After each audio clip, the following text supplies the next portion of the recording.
Thanks, everyone. We're going to move on our agenda.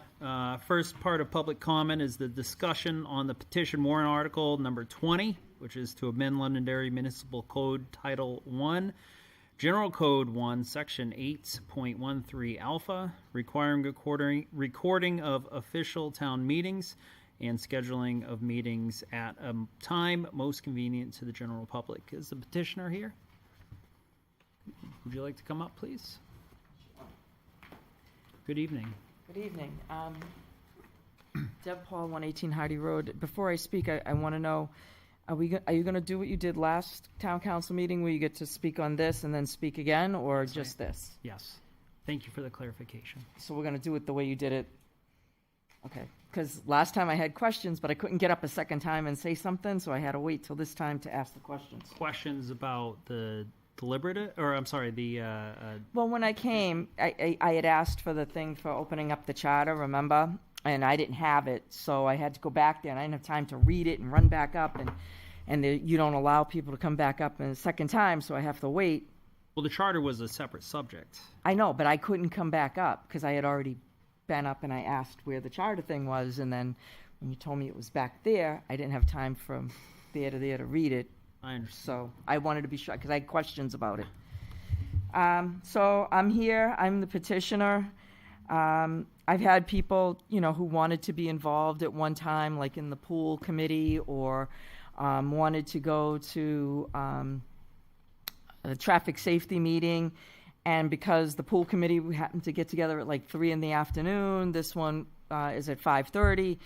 Because of time, people weren't able to make them, and I agreed that it's difficult when you have a family and you're trying to work and you're trying to get to these meetings, and a lot of these meetings weren't recorded, so you can't figure out what's going on, and hence why I did this. Like I said the last time, I had put them all together at one, and someone told me to break them out, it might be better, so I did. I will say that, all 5 of the petitions that I had put up were overwhelmingly voted in for you guys to take action on. And I am hoping that you will move forward to this. If you have any questions as to why I did it, or why you don't think, or you don't think it's a good idea, or why it's impossible to do, I'd be more than happy to give some input and my perception as to why. Thank you. Is there anything, I know you had presented, but is there anything from the general public that they'd like to add to this? Oh, you want me to leave? Okay. I don't want you to leave. Your time's not up. Well, in case somebody has to say something, I don't know. I'll sit down. Anyone else from the general public? Good evening. Good evening. Nice to see you. Nice to see you. Nice to see all of you. Martha Smith, 38 Shasta Drive. My question is, I know that these questions have come up a couple of times now at town council meetings, and Mr. Farrell had suggested that we open up the charter, or if we want to make these changes, to open up the charter. And I've been at prior town council meetings that there have been some amendments that the council can just make to the charter. And so I want to understand what makes it a significant change to open up the charter, to make this, a very long process. Some of these issues seems kind of simple to me. Mm-hmm. So my question to the council is if you could tell me and the public why opening up the charter, why does it have to be a big, long thing that you get a lot of signatures for and all of that? But if the council decides that it's a change that can be made, they can make changes. Can you explain the difference to me? Technically, the council cannot make changes. The council has to go through a very similar process, even if it's an amendment, to be able to go through the state, and it has to go to the voters. The council does not have the authority to make changes to the charter. just to be clear. Okay. Mr. Malaguti put out a memo that, stated what the process is. It really is more, and he can correct me if it, because he's the one that has the law degree, is that depending on what you do, depends on what the process looks like. If it's a minor change that can go to the voters, that can be done. If it's half a dozen changes, it's up to the state, not up to the council, but it's up to the state what we do. We don't get to make that decision. And that memo is Have I attached. got that right? That's exactly right. Yes. Go ahead, please. I'm sorry. Yes, that's exactly right. And to Councilor Faber's point that I think he was about to make or started to make, yes, the memo was attached to the minutes and/or the agenda from last meeting. Okay. I'm happy to supply it to you. But Okay, thank you. just to summarize, Councilor Farrell is exactly right. There's a difference in state statute between a charter revision and a charter amendment. A charter revision is a change in the form of government, in the whole form of government. And Councilor Farrell is correct that there are certain changes to our charter that you can't make without changing our form of government. And I would give as an example something that seems like a fairly straightforward minor change, like the adoption of an official budget committee, that really I think the state would consider a change in our form of government, because right now the legislative body is the town council, and the budget is approved by the voters at the town meeting, and the default budget is really tracked and prepared by the finance department. So having an elected official budget committee do that, and then as we go through the budget process, to have the budget committee's changes have the force of law, that would be a change in the form of government, I believe. Okay. And as far as Councilor I can Farrell- understand that. I can understand that example, and that's a good one. How does this fit in? As This far as- particular one? Just to correct one thing, as far as Councilor Farrell is concerned, I have no objection to opening the charter. I'm not suggesting we do anything. I just say I personally, as one person, has no objection. No, I understand that. And so, too. as on the other side, an example, and I'll get to this one in a second. An example such as the last charter amendment. Well, I guess let's start with the charter amendment that was most recently proposed. Was a change in the method of installing the town treasurer. That doesn't change enough about our town form of government to constitute a change in the form of government. Therefore, it's a charter amendment. You don't need a charter commission that's elected that needs to prepare a report. It can be done. Like Councilor Farrell said, the council can recommend it, but the people ultimately have to vote on it. on it. And the state has to say where it's okay to do it. And that's exactly right. So whether we're talking about a charter amendment or a charter revision, whatever the actual change is, it really goes through the same process. Has to be voted on. There's extra process that's entailed with a charter revision, which is the changing the form of government, and that is you need the election of a charter commission. A charter report, maybe there's a minority report, but those changes need to be vetted legally, and that's the same process that we go through here when there's a charter amendment. So the process roughly, let's assume that we're talking about a charter amendment, entails a notice by newspaper publication, a public hearing, assuming that the town council believes that a proposed change in the town charter should be moved forward. The change goes to 3 different state agencies: the Department of Revenue Administration, the Department of State, and the Attorney General's office. They have a period of time to review it. Assuming that they don't object to it, it comes back to the town council, and then the town council has 7 days to decide, are we going to move it to the ballot? And then ultimately either passes or fails on the ballot in March. Okay. And depending on how many amendments you have and what you want to do, you have to have multiple public hearings. Correct.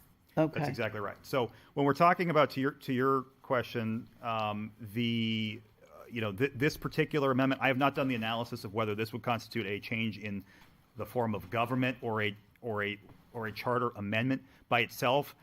I think it's fair to say it would probably be a charter amendment, but there is still that I would say 4 months long, 3 months, 4 months long process that commences with a public hearing.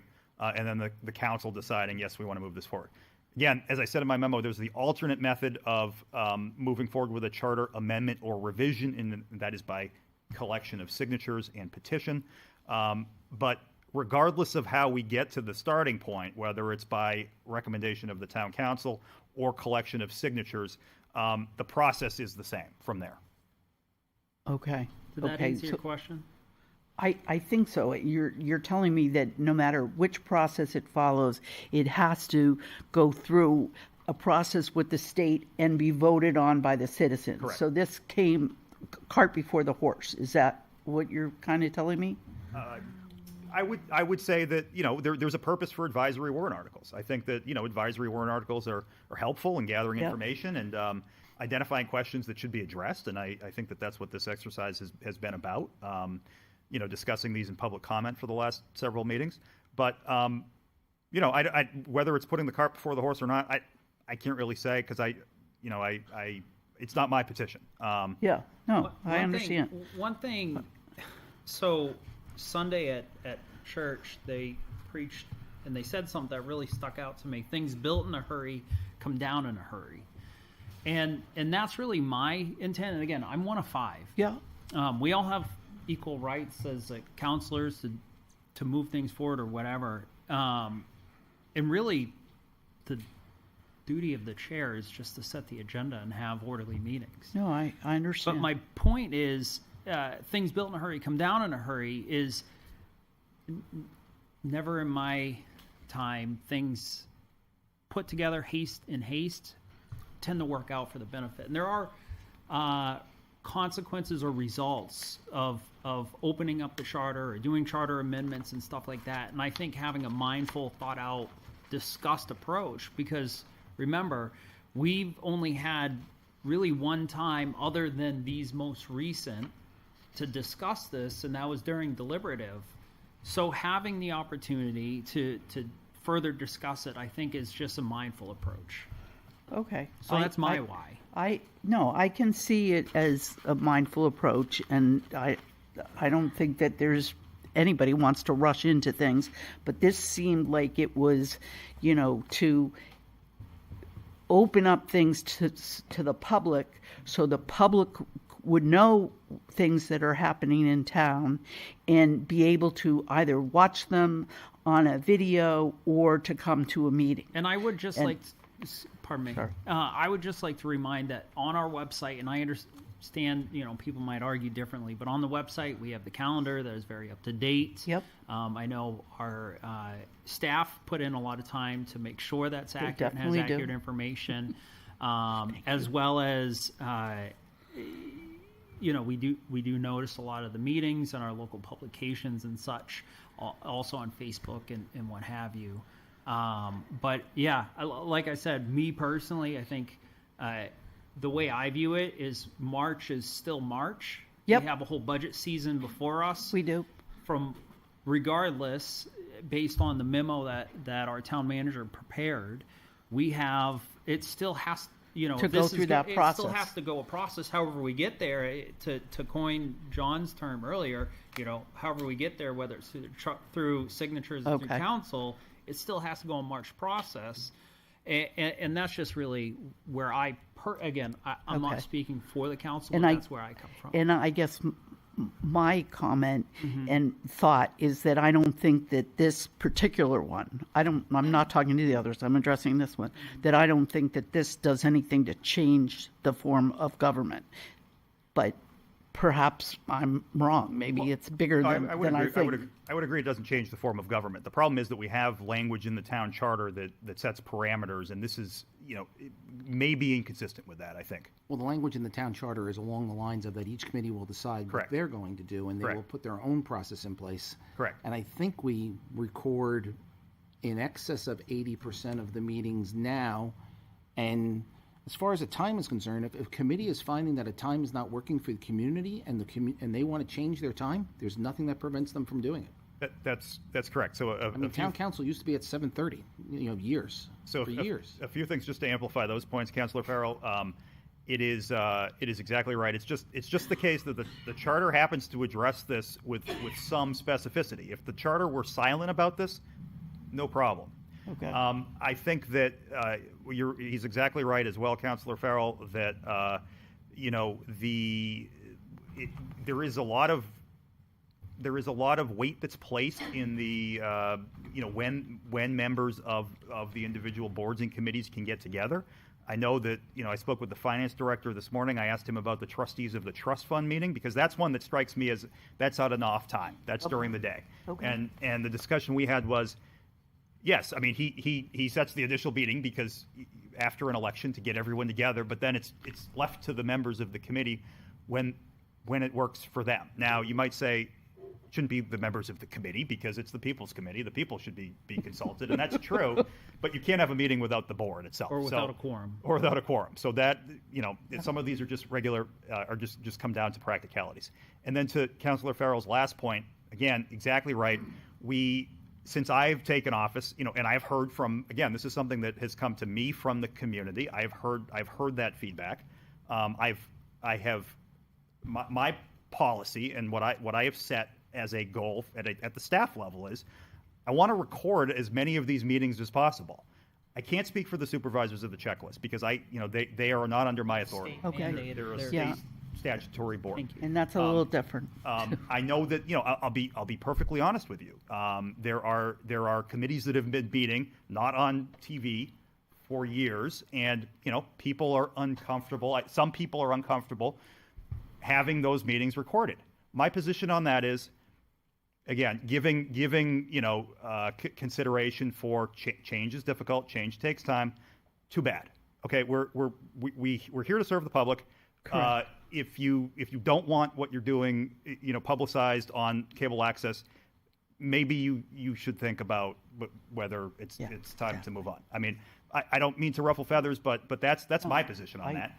However, as Councilor Farrell pointed out, it is just a reality that I only have so many people in the cable department, and right now they're out on a good week, maybe 3 nights a week.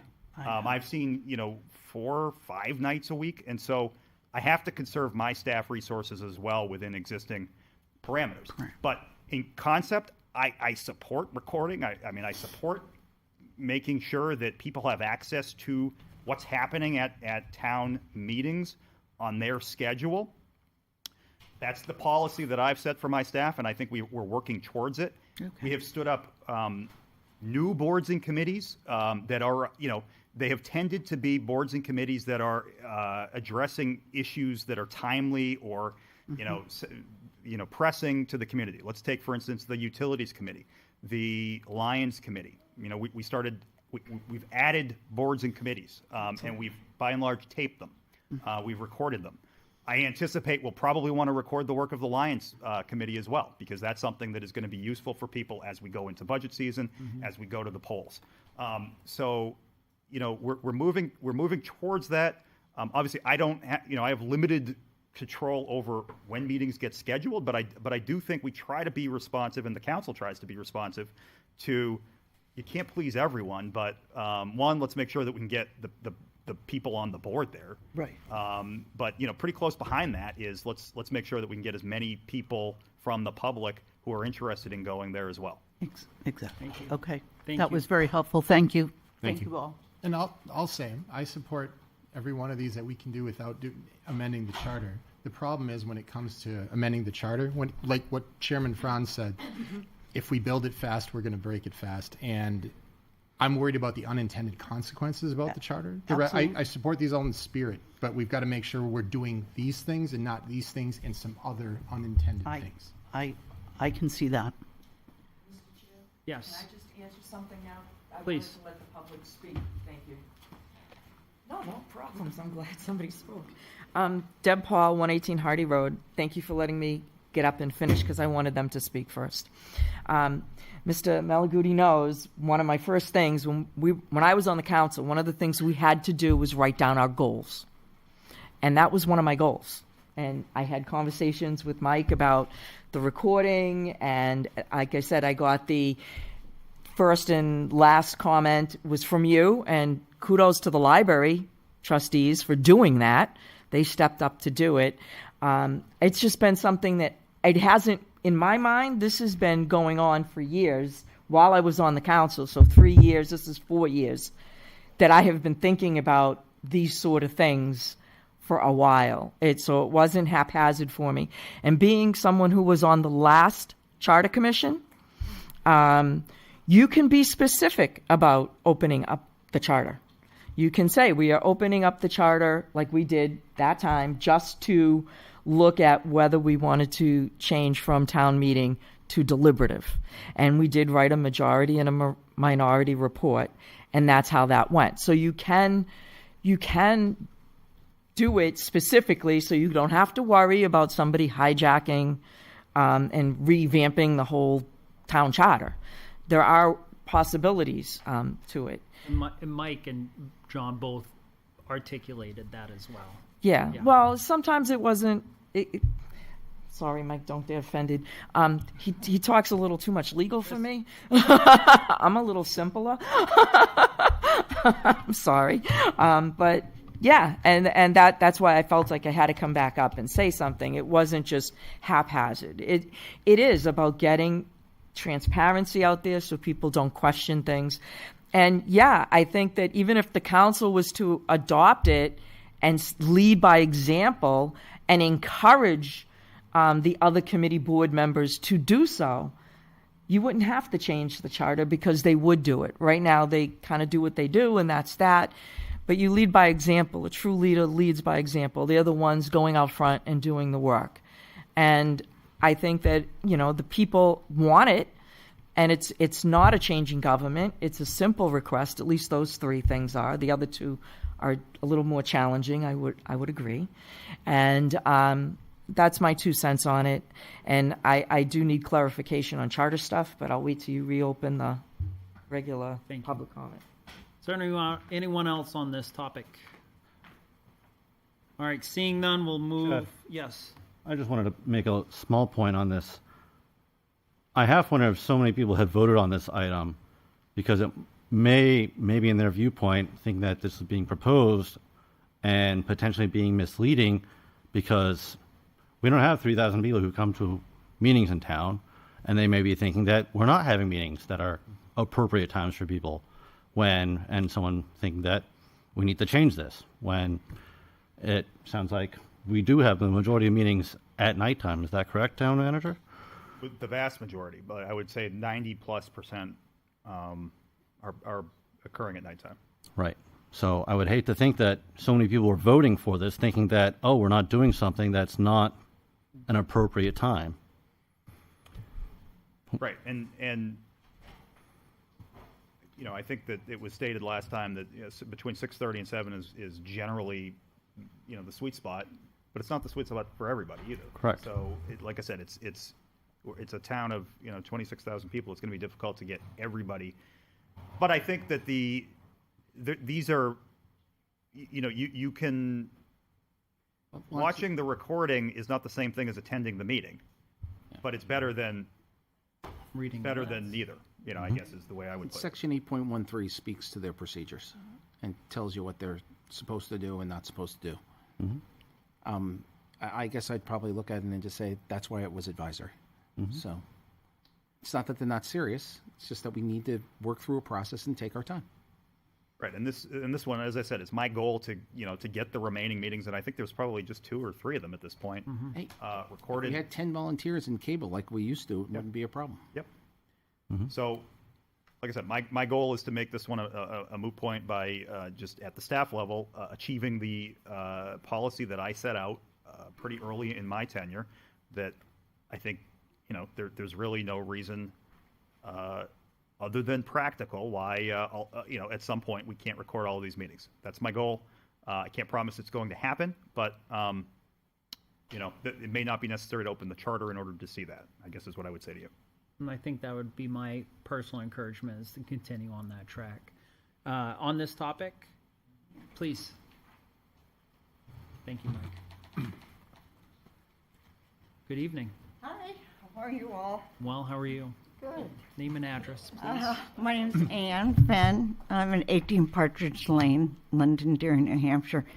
I was very glad to hear what Michael had to say because I think that it's pretty basic. It's not really, it's basically good government. And it's nice to hear so many positive responses to this because you want the public to be involved, you want public participation, you want volunteers to be on the boards and all of our activities.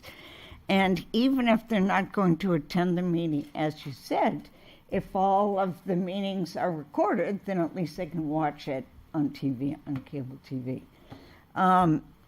And I think the scheduling of meetings, I can just tell you, having been involved at the federal level, we tried to hold public meetings in the evenings or on weekends when people could attend. And that's just basic to having good government. That's my point. Thank you. If I may, just one more point, Mr. Chair. I think Yes. that, it just occurs to me, because Hannah's from Utilities. Utilities has all the subcommittees. It just, I think, should be stated that, it's one thing to record boards and committees, whole different story to record subcommittee meetings. Some of the businesses are only open during 9 to 5, where the interactions I can think that a subcommittee might have when they conduct business. Right, and I think there's at least 3 subcommittees for utilities. Much different resource issue if we're talking about recording all of those. But maybe we'll get there at some point in the future. But I just wanted to clarify that my comments were really geared towards the Utilities Committee, not the subcommittees. Obviously, if there's an important meeting, we would do what we can to record those. But that's the group I think that has the most subcommittees that are active at this point in time. Anyone else from the public? I'm just going to come up and make one comment. Go ahead. Since I am a member of the Utility Committee, again, Martha Smith, 38 Shasta Drive, the things that are brought up at the subcommittees for the Utility Committee are always brought back to the general meeting, which is in this room at 7 o'clock on the first Tuesday of every month. So That's a good point. Thank you. Yep. Anything else? All right, folks, we'll transition to the second portion of public comment.